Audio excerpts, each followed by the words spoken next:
Danny Jacobs won't beat Gennady Golovkin. This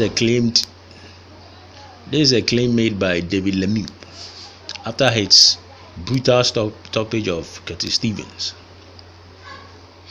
All of a sudden, David Lemieux seems he has the the audacity to making calls on fights now.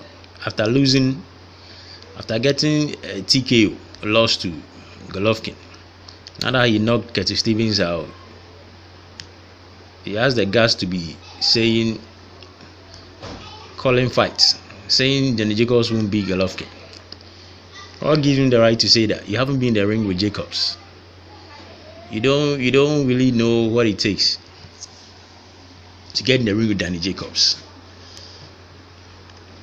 And you are confident because you lost to Triple G.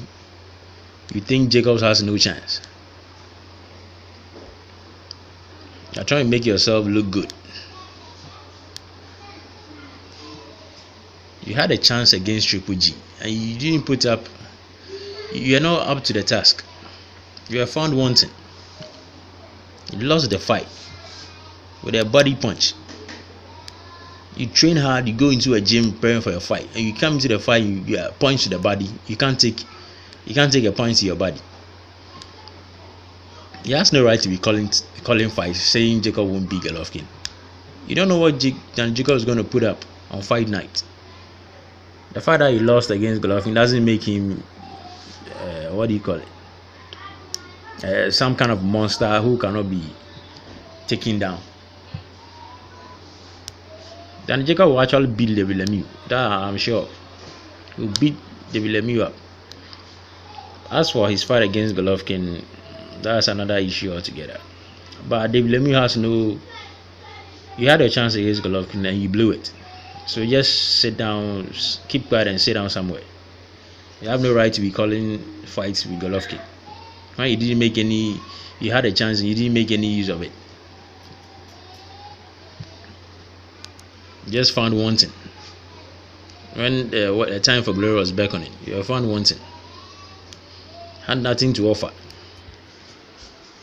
You went to a fight, the guy jabbed you to death. Jabs throughout. Jabbing all day. You had no answers.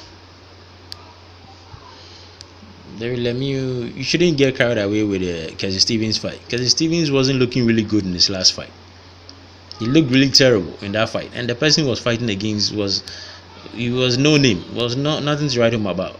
Curtis Stevens didn't look really good, so it was clear that Curtis Stevens was on his way, was declining. So knocking someone like that out, you shouldn't think because of that all of a sudden you are back or you are somebody else. He's just the same fighter, and when he gets in the ring again with Golovkin, it's gonna be the same result as the first fight. So I don't really value his opinion now. I was actually rooting for him against Golovkin and disappointed me big time. It was terrible, that fight. As for the Golovkin and Jacobs fight, well, the odds are stacked against Gennady Jacobs. His history of getting knocked out is not really doing him any favors at this point. Everybody seems to be picking against him, but hopefully he pulls it off because he has all the tools to beat Golovkin, and on fight night anything can happen. He has all the tools to beat Golovkin. He just has to know when to clinch.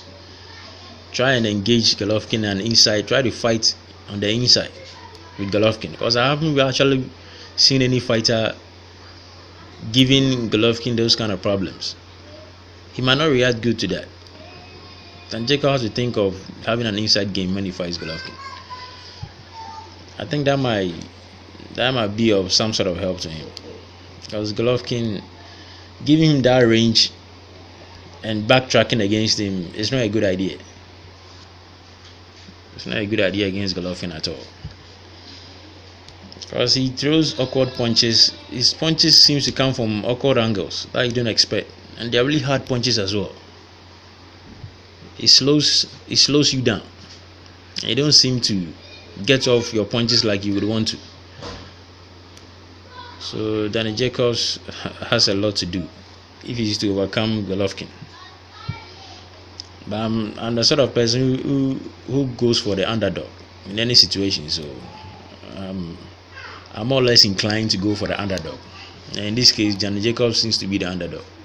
It seems everywhere I go, everybody's predicting a knockout against Gennady Jacobs. Hopefully, he upsets the cats and beats Golovkin, the monster, the boogeyman, Gennady Golovkin. Hopefully, Gennady Jacobs puts up the victory. It will be one hell of a victory if he comes to pass. Those are my thoughts on David Lemieux making all those claims when he couldn't get a job done when he was given an opportunity. Thanks for your time. If you like my commentary, thumbs up the video and subscribe. I make commentaries like this every other day. Catch you on the next one. Bye for now.